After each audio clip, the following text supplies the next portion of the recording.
Good morning, good morning, good morning. Y'all already know who it is. Targeted individual CJBK. It's been a while. I honestly believe that they began doing some or rather making some modifications to my brain waves and my neurons so that I no longer feel the pulse or the impulse to want to record videos or something. So, cause it'll be on my mind to record a video this day, that day, and then for whatever reason, as you know, I don't know, like I just lose all remembrance of wanting to actually record a video. So this time I said, you know what, let me make sure I do one. I have been at least posting text posts, especially if some of you have been reading some of them. A lot of really good, useful information about how biosensors and the sensors built into just about every smartphone today are all more than capable of scanning and decoding all of the information about our very existence that is hidden, not really hidden, but it's basically in light frequency of our aura. And you know what I've been coming to full acknowledgement is that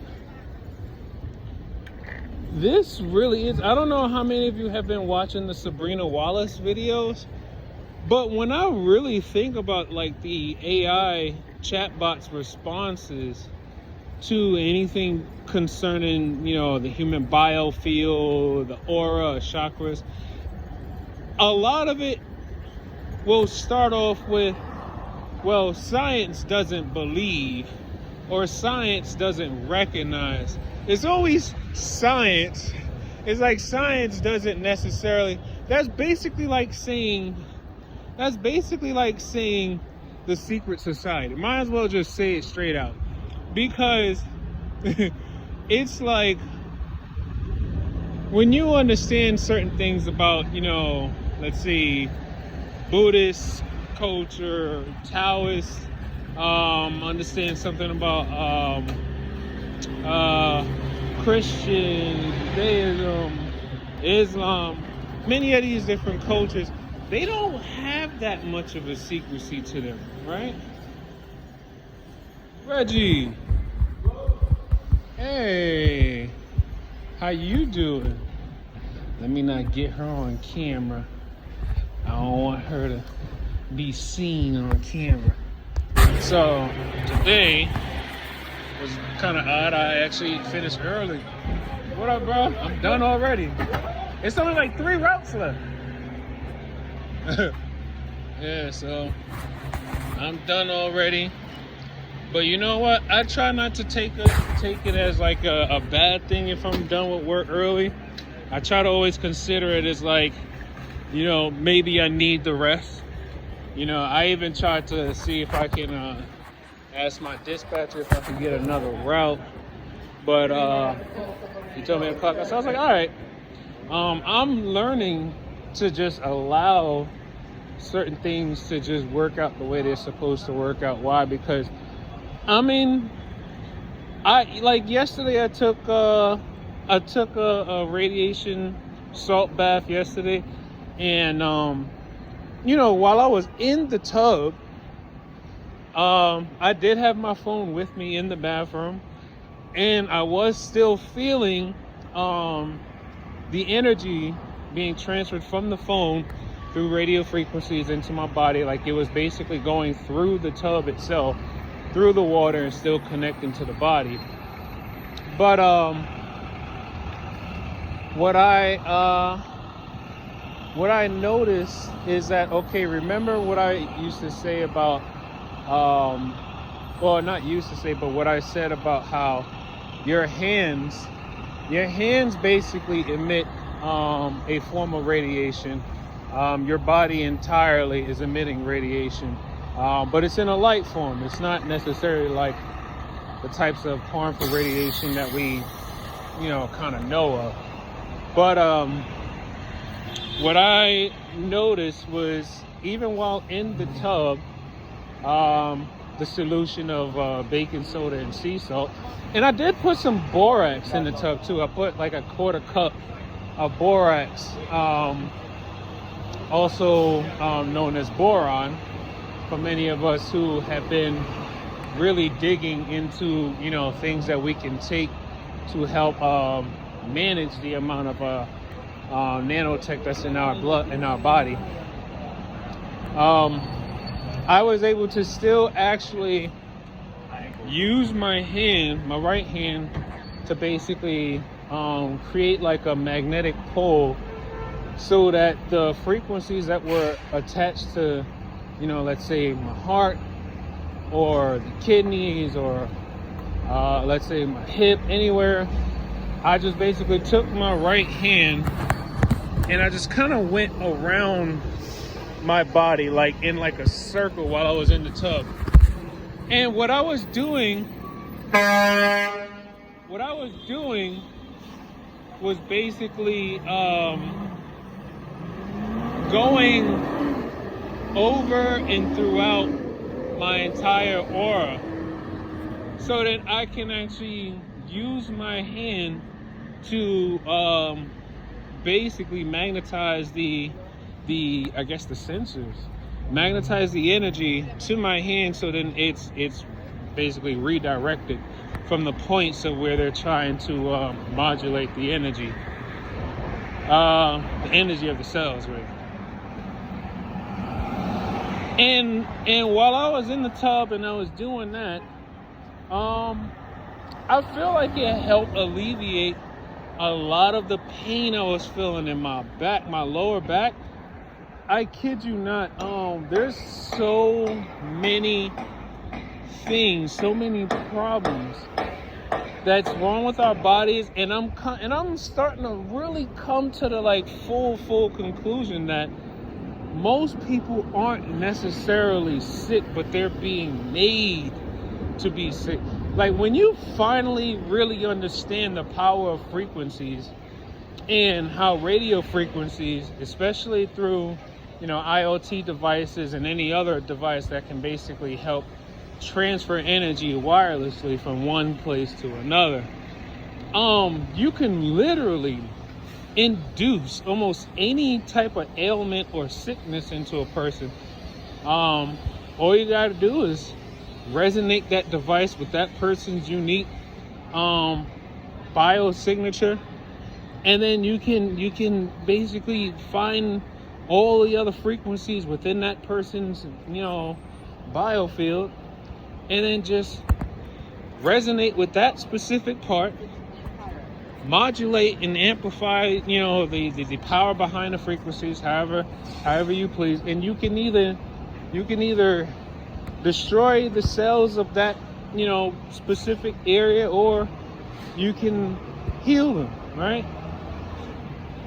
So while I'm going around my body and I'm in the tub itself is basically like pulling, or is basically managing the energy exchange, or the energy flow that's happening within the cell. So that the tub itself, the solution of the tub, it's like drawing out excess charge in the cells. And at least this is the best that I'm trying to explain it. Remember, I'm not an expert. I'm only explaining what I am feeling and sensing, and everything that I've gathered from other people's experience and what they have done to help alleviate certain things. It's very hard to really get sick or harm yourself taking a bath in baking soda and sea salt, especially if you don't go over the amount of 1 cup. I mean, it's a natural remedy. I mean, I think everyone should really do this. Like, if you're not transhumanized and you're not allowing yourself to just be managed by the AI, then I think every single human being, hell, even animals, should be taking this radiation detox salt soda soap bath. You know. But anyway, yeah. So for the most part, I'm doing okay. I'm like, oh, the train is here. Okay, yeah. So,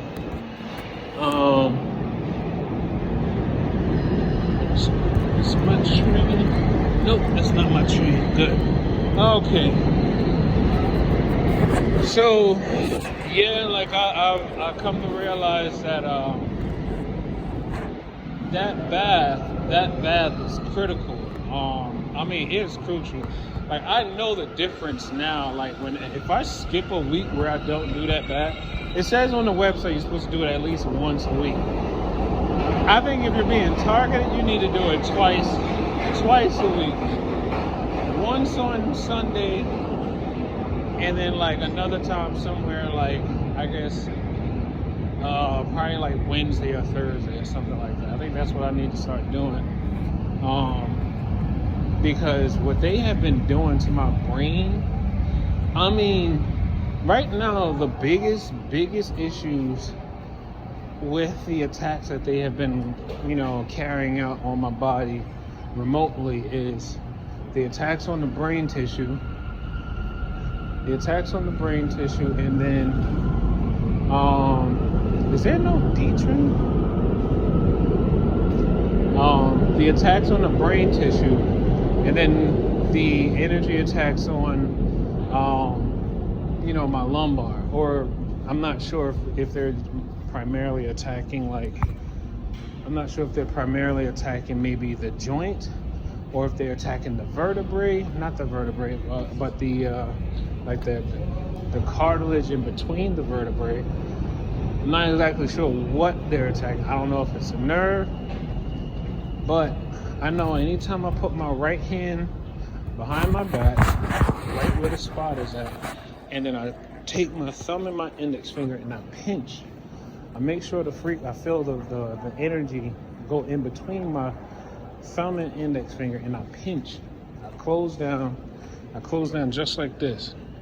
And it's funny because even after I pinched it, just now, right?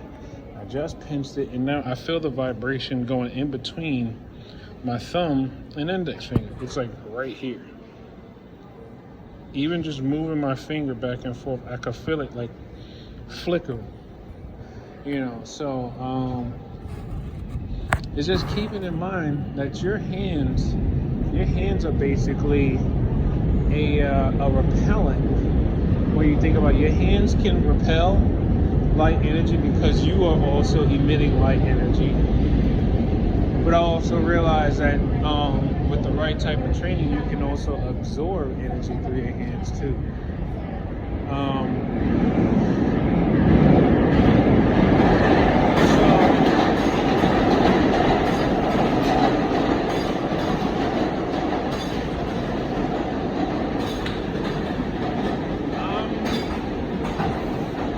My best to try to learn everything that I can. Yesterday I started joining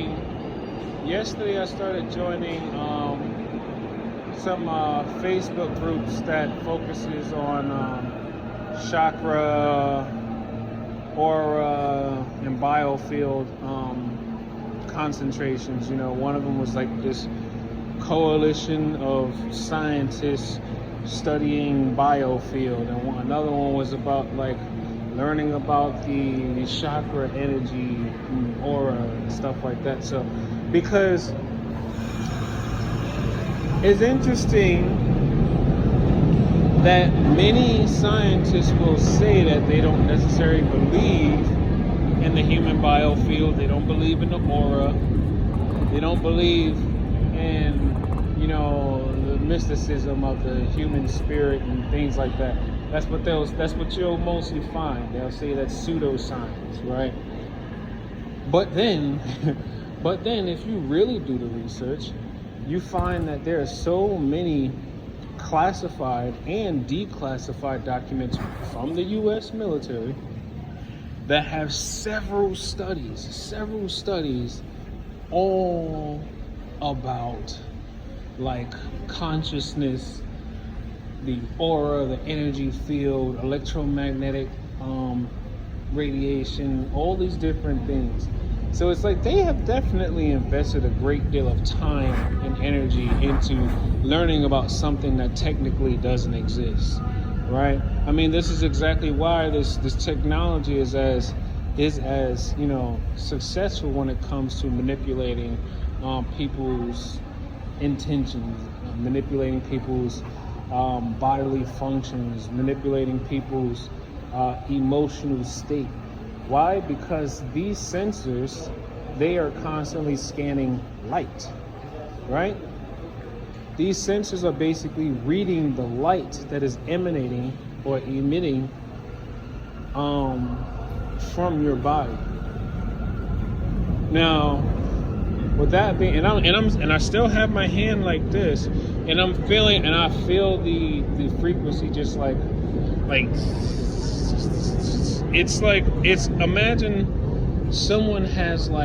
imagine you're holding on to a wire, right? Like there's a wire, right? In between my thumb and my index finger, there's a wire, right? And then someone on the other end is just going like this, like flipping the wire up and down real hard. That's literally what I'm feeling in between my index finger and my thumb. And as always, just about most attacks, if you have a smartphone on your person, just know that if you're being targeted, most of your attacks are probably coming from your phone. It doesn't matter if you have your phone on or off, as long as your phone has a battery in it and the battery has a charge, they're going to source the energy for their frequencies from the closest thing to your body. If I didn't have my phone on me, they probably source the energy from someone else's phone that's near my body, or somewhere that's near my body area network, right? And if it's not anyone around me, then they'll use the radiation from like light bulbs. They'll use the radiation from, I don't know, like a number of if it's running on electricity, it produces electromagnetic radiation. If it produces electromagnetic radiation, it's going to be used as a source to concentrate energy into your body. Now, here's the thing that I've been trying to work on, right? Constantly trying to remind myself that we're talking about a population of human-like people who are using a type of technology that can literally see all scopes or all spectrums of electromagnetic radiation. So from an aerial view, if you remember in The Sims, from an aerial view, like let's say